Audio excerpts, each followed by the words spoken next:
of historians, though Nehru had a deep antipathy towards Dr. Rajendra Prasad's proposal to go and inaugurate or reconstruct the Somnath temple, in a sense, as Dr. Sampath says, fossilize its rebirth or renaissance, reconstruction or what have you.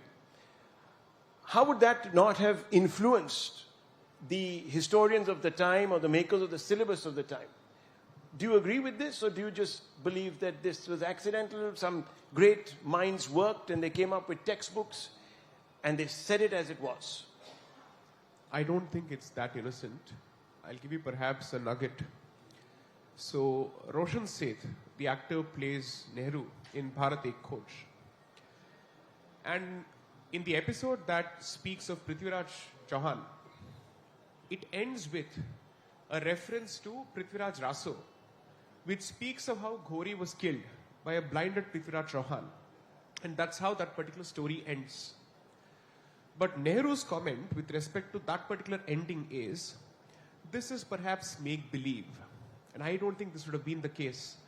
And that perhaps defeated people are trying to invent fables and legends to assuage or mollify their own defeated sentiments. That seems to be the running train of Nehruvian thought across his works. And this is not, let's say, a sample position that you take out of context. This is his running thought.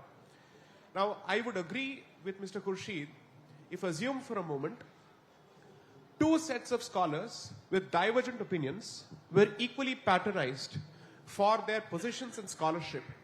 And then the public had an opportunity to consume both points of view and to determine which of these is more evidence-based, which of these is more consistent with the immediate incident of the partition or the ghastly episode of the partition, and which of these is more believable. What is it that we would like to draw lessons from? Now, it so happens that a particular line of historians were completely kept outside the pale of the establishment. R.C. Majumdar, Jadunath Sakar, all of these people who were comfortable presenting uncomfortable truths were relegated to the margins. So therefore, it's not as if all historians who were willing to present a certain point of view were given an opportunity. So I'm not willing to buy that. Second, assume for a moment that the ghastly specter of partition hadn't taken place and we were still living in an undivided, united India. I would still buy the premise to some extent that why would you want to dig up an uncomfortable past when somehow after 1,000 years of bloodshed, two major communities have managed to find peace to live with each other, alongside each other as part of a single nation. But after the partition, on the basis of a two-nation theory, which clearly has a religious basis, what mythical unity are you trying to build and what mythical peace are you trying to build after millions of people have already lost their lives and Bharat has lost about 30% of its land, so to speak, at the very least? So what is this unity that you're trying to build on the altar of falsified history?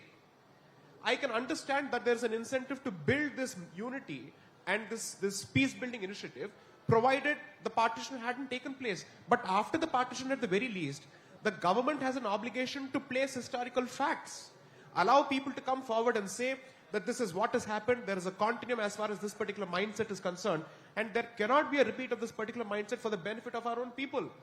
Now, I am not willing for a moment to buy the fact that the exodus, the forced exodus of Kashmiri Pandits from Kashmir has nothing to do with the mindset that resulted in the partition. I am unable to buy that particular fact. Therefore, this is not an archival study in the past. It is as much a study of an ongoing present, which is going to repeat itself, or at the very least is repeating itself across several parts of the country. Therefore, I don't think history is merely a question of looking back, learning certain lessons and moving forward. Because if it were that easy, why would you have placards with respect to Aryan invasion theory at every protest relating to a reservation? So history remains relevant to every contemporary discussion, unfortunately or fortunately so. Then we might as well ensure that there is a plurality of voices. So here's one suggestion that I make.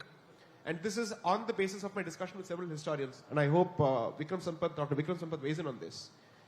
Perhaps history should be taken away from the realm of the government altogether, and let there be a body of independent experts who are in a position to arrive at some kind of consensus with respect to what kind of curriculum needs to be presented in school syllabi. This happens in other countries. We seem to be learning the worst of principles from the West. But the best of principles also means independent actors and independent experts on subject matter, they come together and they formulate the study. and parents are invited for their inputs on whether you want this particular thing to be presented as school curriculum, so on and so forth. That's a suggestion that's possible. But you see, the so-called non-left in this country would still be comfortable with that particular suggestion. But those who believe that history needs to be utilized to perpetuate a particular myth about this particular country as a defeated society and as a defeated nation would never want to let go of any kind of control over history as a domain and humanities as a domain. That's been the reality. As someone who has spent a significant amount of time talking to students across campuses in several lectures, this much I can vouch for a fact, that history is a real battleground. And that means it translates to policy making, it translates to curriculum, it translates to legal education, it translates to all kinds of submissions being made even before the Supreme Court of the land. I'm sure you followed the arguments that were presented as part of the EWS case before the Supreme Court.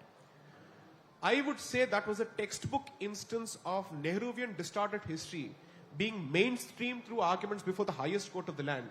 And I was very happy that people could finally see what kind of versions of history have actually been bought lock, stock and barrel by members of the establishment, so the so-called Nehruvian establishment, and what is being presented to oppose the EWS. I'm not on the question of EWS, but on how history was weaponized in the Supreme Court during the course of a policy discussion. So I'm very clear that history is never going to be free of contestation.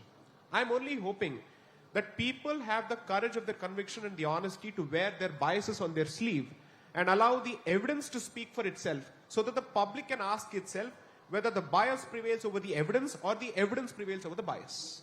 That's something for people to decide. That's what I'm here for. Mr. Verma,